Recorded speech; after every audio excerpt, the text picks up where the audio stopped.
No estoy contra las disciplinas, incluida la sociología, la economía, la antropología. Yo creo que el mundo es complejo y solo se puede entender desde la interdisciplinariedad. Yo no me creo en las disciplinas y de hecho, a lo largo de mi vida, he cambiado constantemente de disciplinas. Estudié económicas, estudié derecho, estudié sociología, estudié ciencias humanas en términos más amplios, he sido catedrático de sociología, catedrático de economía política, catedrático de urbanismo y ahora últimamente catedrático de comunicación, porque me parece importante. Entonces, cuando algo me importa y no lo entiendo, me hago profesor de esto para aprender. Incluso la economía, que es la que está más disciplinada, que tiene un corpus teórico y metodológico más fuerte. Pero claro, es porque han jibarizado su objeto de estudio, lo han reducido al estudio de los mercados y de los modelos de equilibrio perfecto en los mercados, y tiene un pequeño problema, es que ninguna economía real puede conformarse a un modelo. Entonces, cuando la economía se mueve del mundo del modelo económico abstracto al análisis de la economía concreta, tiene que cambiar, tiene que introducir muchas otras cosas, y de hecho una serie de premios Nobel en los últimos años se han dado a psicólogos que han estudiado el comportamiento de los mercados financieros en base a la psicología del riesgo, del miedo, etcétera, que son lo que realmente están moviendo los mercados, no un modelo matemático de oferta y demanda.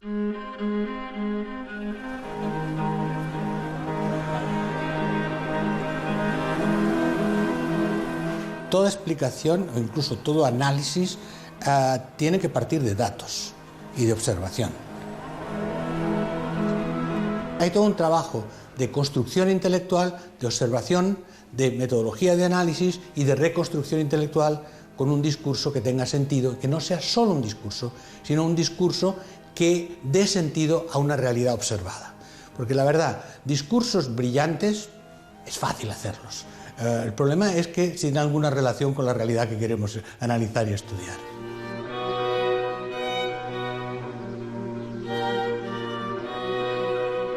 Yo mi tesis doctoral, que la gente no sabe, en la Universidad de París, era una tesis sobre los determinantes de la localización de las empresas industriales en el área metropolitana de París. Un modelo estadístico de análisis de 1.500 empresas.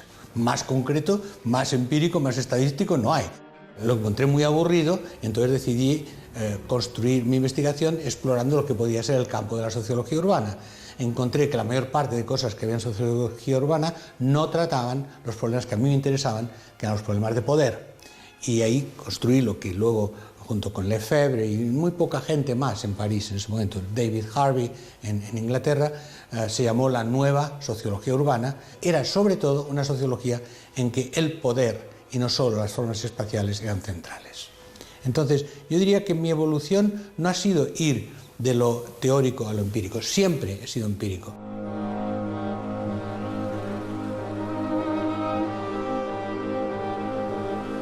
¿Qué hace la necesidad de observación empírica? Te crean una especie de encuadramiento que te permite el rigor. Es decir, que no puedes decir cualquier cosa, que lo que dices tiene que relacionarse con lo que observas. Por tanto, no es simplemente la verificación empírica, sino es el encuadramiento intelectual, la obligación de rigor intelectual, porque tienes algún criterio otro que la coherencia, que tienes la relevancia, que es lo más importante. Y ahí, claro, sí me sirvió mucho de referente constante desde el principio la sociología norteamericana, porque había un énfasis mucho mayor sobre la observación, sobre la metodología. Y de hecho, gracias a eso, obtuve trabajo muy joven. Yo fui el profesor más joven de la Universidad de París, a los 24 años, profesor asistente, naturalmente, simplemente porque yo sabía contar. No mucho más que contar, pero y entonces mi primer trabajo fue enseñar metodología estadística a los estudiantes de doctorado del campus de Nanterre, que se había creado un nuevo departamento de sociología. Y ya digo, no es que yo fuera un gran metodólogo, pero es que los demás no sabían contar.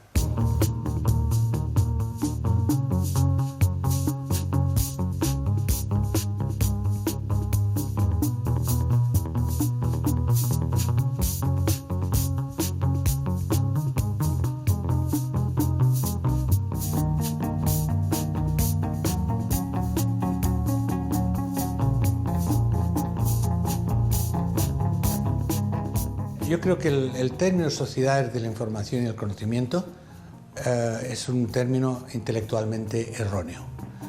¿Por qué? Porque todas las sociedades de la historia han sido de la información y el conocimiento. Yo no conozco ninguna en que la información y el conocimiento a lo largo de la historia no hayan jugado un papel central. Luego se puede decir qué tipo de información, qué tipo de conocimiento, los límites de esto, pero desde las teocracias, que era procesamiento de información en nombre de Dios, hasta cualquier tipo de sociedad de configuración humana, todo el trabajo de la especie humana sobre sí misma ha partido de procesos de información y comunicación.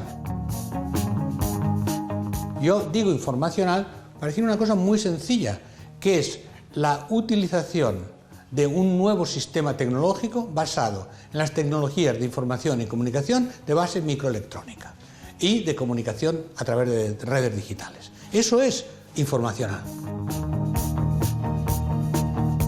Afecta la forma en cómo la mente humana procesa información y comunica. Y como lo que nos hace distintivos como especie es nuestra capacidad de comunicación significativa, si la comunicación es realmente lo esencial en todas las actividades, entre lo que estamos hablando usted y yo, lo que se está trabajando, los mercados financieros, todo se basa en la comunicación. Si se transforma la forma y los ritmos y los procesos de comunicación, se transforma todo.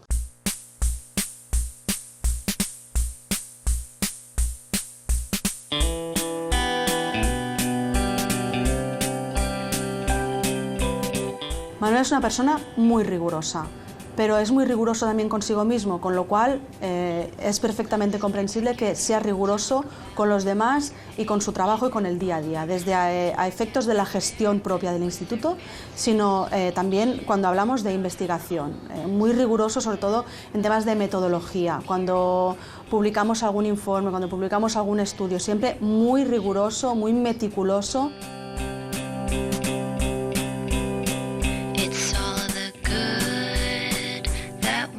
Tradicionalmente los estudios sociológicos se basan en metodologías cualitativas, que está muy bien, aportan información, pero Manuel siempre insiste en la importancia de complementar estas informaciones con datos cuantitativos, con estadísticas oficiales, con encuestas.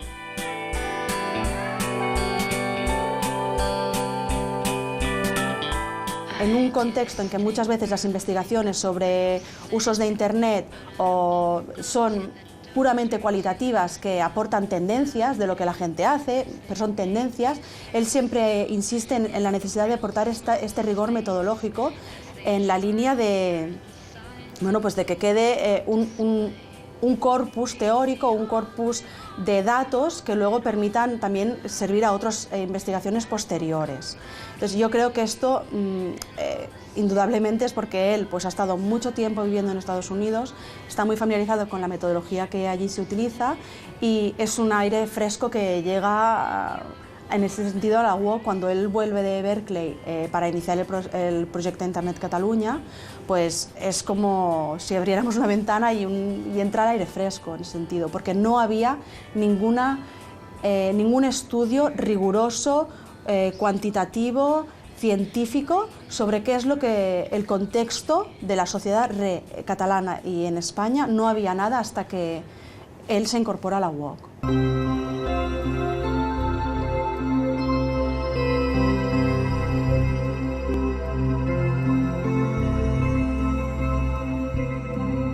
La gran transformación de nuestro tiempo es realmente la emergencia de una cultura digital y de un sistema tecnológico basado en el procesamiento microelectrónico de la comunicación y la información que cambia todo.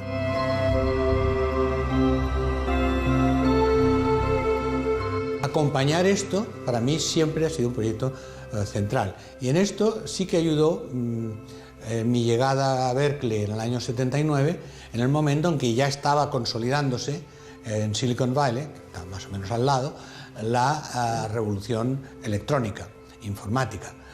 En Europa, claro que también sabíamos de qué iba el tema, pero allí tú veías emerger un nuevo sistema tecnológico que afectaba absolutamente todo. Yo desde el principio por mi carácter multilocal, por haber tenido que salir de mi país a los 20 años y luego en América Latina y haber sido expulsado de varios países, etc., cada vez que había una dictadura yo iba a combatirla y al final acababan ellos expulsándome. Pero entonces lo que acabó sucediendo es que yo tuve desde siempre instalado en mi mente un sistema multiétnico, multicultural. Que cada vez que yo estaba viendo Silicon Valley decía, sí, pero ¿qué pasaría en Barcelona? ¿O qué pasaría en París? ¿O qué pasaría en Chile? ¿O qué pasaría en México? Los fenómenos que son estructurales, como el cambio tecnológico, la cultura digital, la globalización, todo esto hay que verlo desde distintos puntos de vista para analizar lo que es propio de cada cultura y luego su interdependencia.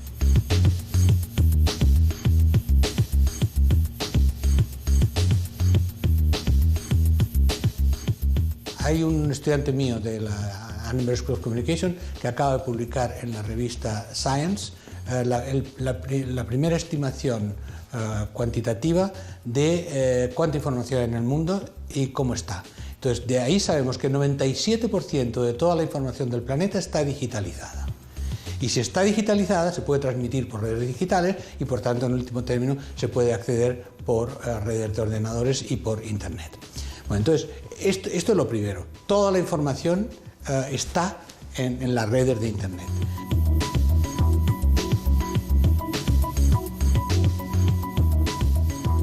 Te sientes abrumado si no sabes qué quieres hacer con ello. Pero es ahí donde la gente con proyecto intelectual, la gente que no solamente vive en el océano de información, sino navega en el océano de información, se orienta en el océano de información.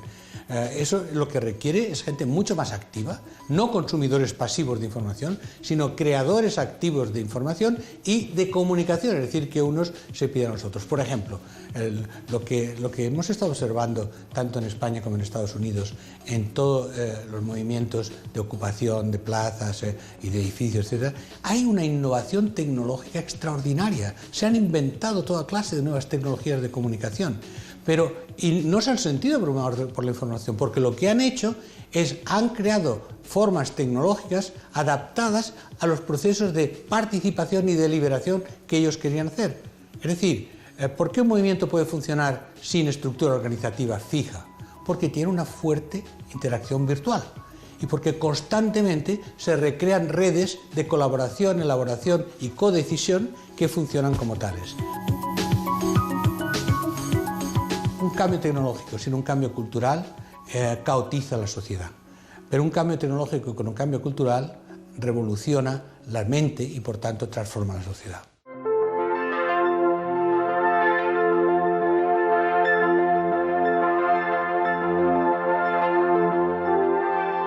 Internet nace como comunicación social, es decir, para la gente se construye una plataforma para comunicarse a distancia, pero no a distancia del otro lado del mundo, a distancia de la habitación de al lado, pero es así como nace Internet. Y luego poco a poco se va construyendo en base sobre todo a conectarse con otra gente, para todo tipo de cosas. No es un sistema de información, es un sistema de comunicación. Todos los programas básicos de Internet han sido hechos por gente que lo ha hecho por pasión, por gente que lo ha hecho en red entre ellos y que los han puesto gratuitamente en la red, incluyendo el World Wide Web de Tim Berners-Lee. Yo conozco bien a Tim Berners-Lee y una vez le pregunté, bueno, pero imagínate si tú haces el copyright del World Wide Web que todos tenemos que utilizar cada momento, pues serías más que Bill Gates. Y dice, sí, pero no hubiera cambiado el mundo.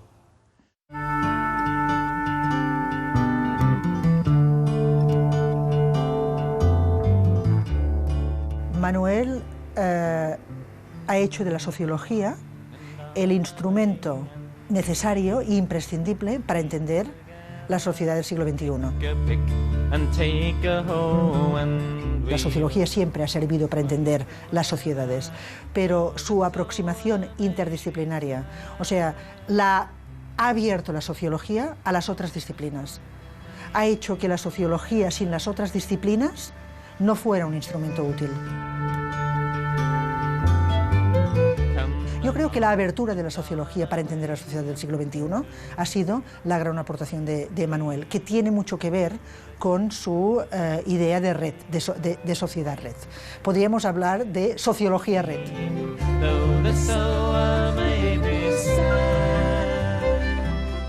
Todavía ahora hablar de Internet en según qué sectores es difícil.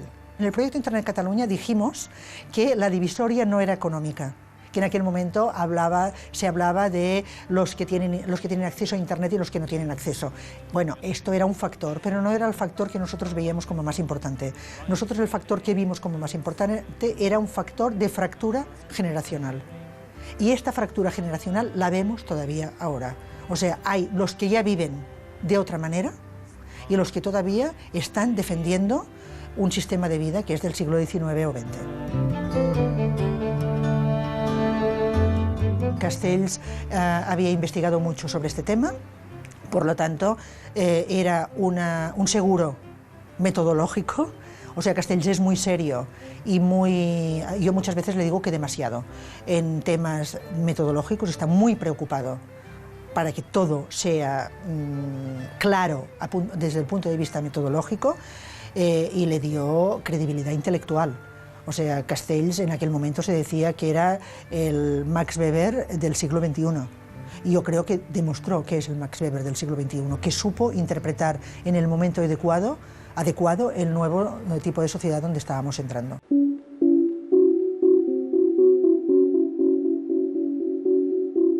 Los medios de comunicación siguen repitiendo viejos mitos sobre Internet y las tecnologías que no tienen ninguna base científica, más bien son contrarios a la base científica de lo que sabemos. Sabemos muchísimas cosas sobre Internet. En los últimos 10 años ha habido centenares de estudios sobre qué pasa a las personas, qué pasa en las empresas, qué pasa en la cultura a partir de la utilización de Internet. Una de las cosas que se ha demostrado en todos los países es que el uso intensivo de Internet no aísla, no aliena, no deprime, sino hace lo contrario. Hace a la gente más social, más activa, más capaz de relacionarse con otros y que la interacción física y virtual se acumulan. El que es más activo socialmente en la sociedad y con más amigos y más familia, lo es más en Internet y viceversa. Usted leerá constantemente, todavía hoy, la idea de que Internet es muy peligroso, que los niños no debieran utilizar Internet, es decir, es como realmente si hubiera pánico en la sociedad de finales del siglo XIX porque la gente aprendió a leer entre las familias obreras. Los gobiernos tienen pánico de Internet. Yo he estado en muchas comisiones de distintos gobiernos de asesoramiento de Internet, he sido asesor de Kofi Annan en la Comisión de Naciones Unidas sobre Internet. En la primera reunión de cualquiera de estas comisiones, la primera pregunta era siempre la misma. ¿Cómo controlamos Internet? Y cuando yo decía, no se puede controlar Internet, se acababa el interés de la reunión. La cuestión es realmente, estamos en en un momento de libre comunicación. Estamos en una sociedad de libre comunicación, con consecuencias si hay gente que no quiere que comuniques. Y esa es la base de los nuevos movimientos sociales. Y por eso, fundamentalmente, más que por otra cosa, yo he intentado trabajar en los últimos años sobre la relación entre comunicación y poder.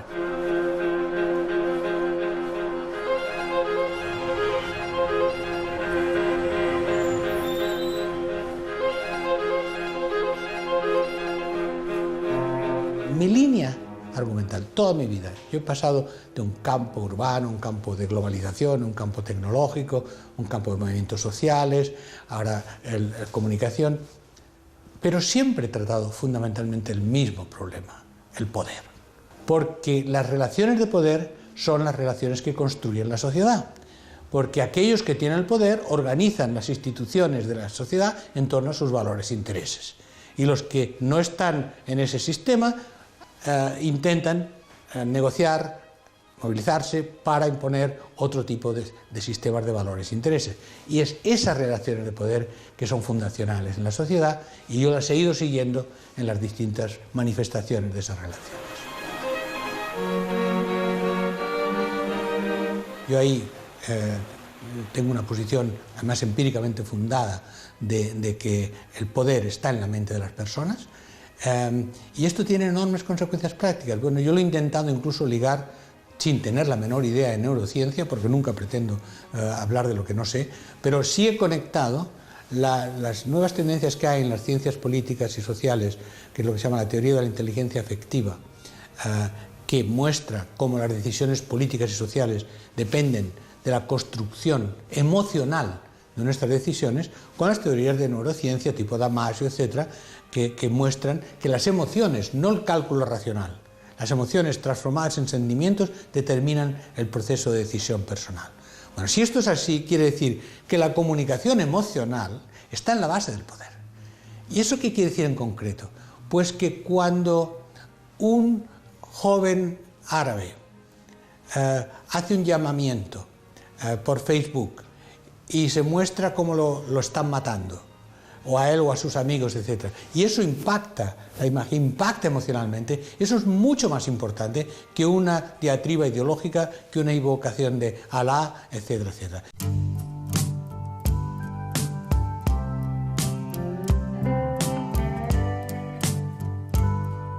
Manuel Castells es un sociólogo muy volcado en el empirismo, que trabaja siempre a partir de datos, que no tiene algo curioso como sociólogo, que es que no quiere hacer predicciones ni recomendaciones.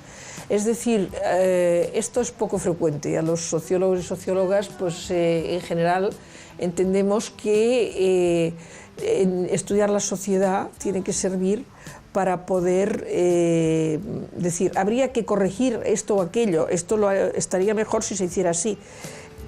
Esto él no quiere hacerlo, se niega, en lo que se concentra es en dar el diagnóstico lo más afinado posible y para que luego, pues, a partir de aquí, quien tenga que actuar, actúe.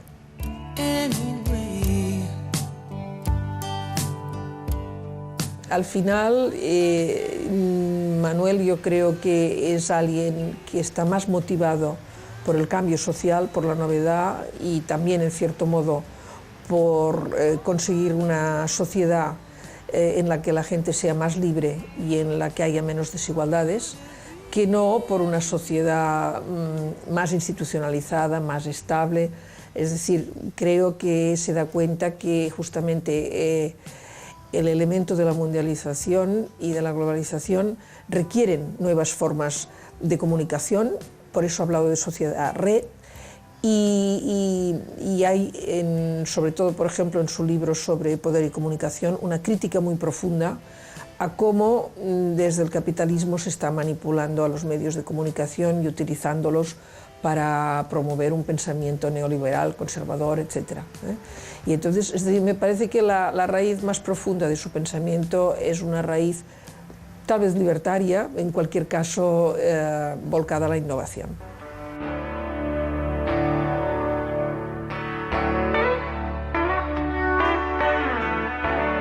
Yo entré a la Universidad de Barcelona con 16 años, cuando en ese momento yo no era político. No era político. Mi familia era súper conservadora, franquista, etc. Yo no era político. Era, pues, como mucha gente de esa edad, creativo, me interesaba la literatura, el teatro, todo esto. Bueno, entonces, empecé a publicar mis artículos en la revista de la facultad, la cerraron. Empecé a hacer teatro, nos metieron en la cárcel. Bueno, al cabo de un tiempo así, dije, bueno, pues si no me dejan vivir, los voy a echar de España estos. Claro, el que salió de España rápidamente era yo, ¿no? Pero mi idea es que entonces había algo muy concreto, muy fácil de identificar, muy arriesgado, muy difícil de hacer, que era cambiar el sistema político, luchar por la democracia. Después, a lo largo de mi vida, yo he mantenido siempre el mismo valor en mí, que es la libertad, como valor supremo. Libertad para mí y libertad para los demás, que quiere decir democracia real, pero libertad como valor supremo, porque la libertad es lo que permite todo lo demás, todo lo demás. Igualdad sí, pero es que sin libertad no se puede luchar para la igualdad.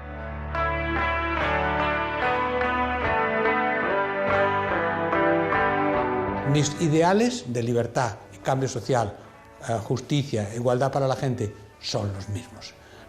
Pero lo que ha ocurrido es que los instrumentos que teníamos hace 20 años para hacer todo eso se han deteriorado y se han convertido en instrumentos de poder puro y duro y no de representación ni de cambio social. Y entonces, en estos momentos, y desde hace ya bastantes años, estoy en la idea de ver cómo mis ideas, mis análisis, etc., pueden contribuir a que surjan nuevas formas de representación política democrática y de autonomía comunicativa, de la que depende en último término el cambio de las mentes, cómo todo eso puede surgir y cuáles son los procesos de investigación que pueden contribuir a entender esa nueva forma de cambio social.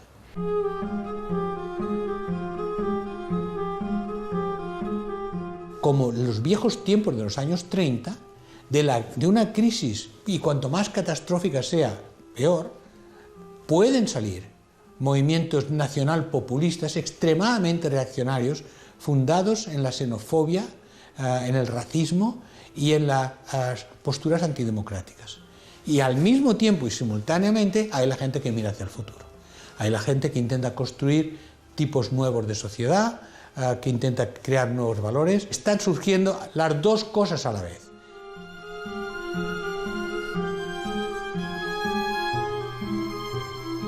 El movimiento de indignados, o 15M, o como se llame, no es las acampadas en la plaza. Eso han sido fundamentales, decisivas, pero evidentemente nadie pensaba quedarse para siempre en las plazas, además es muy incómodo.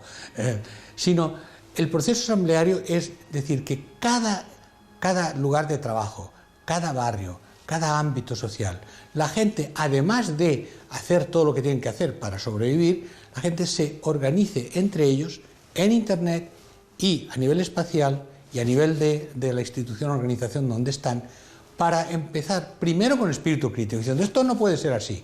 Segundo, para estar juntas las personas y de ese estar juntas sacar fuerzas y sacar valor, perder el miedo y ser capaces de actuar. Y que todo ese proceso sea un proceso de cambio intersticial, de cambio de valores desde la base y con un principio fundamental: no violencia. Tenemos que conseguir que todos esos grandes mamotretos de aparatos de represión que existen a todos los niveles en nuestra sociedad, disolverlos por aburrirlos.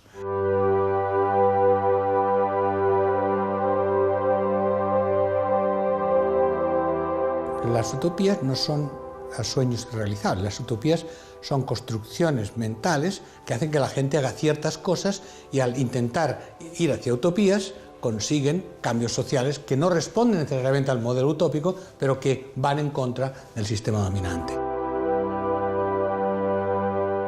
Esa idea de que desde abajo y desde Internet la gente vaya creando una nueva cultura y vaya creando una nueva forma de autoorganización social, eso yo creo es mi utopía práctica.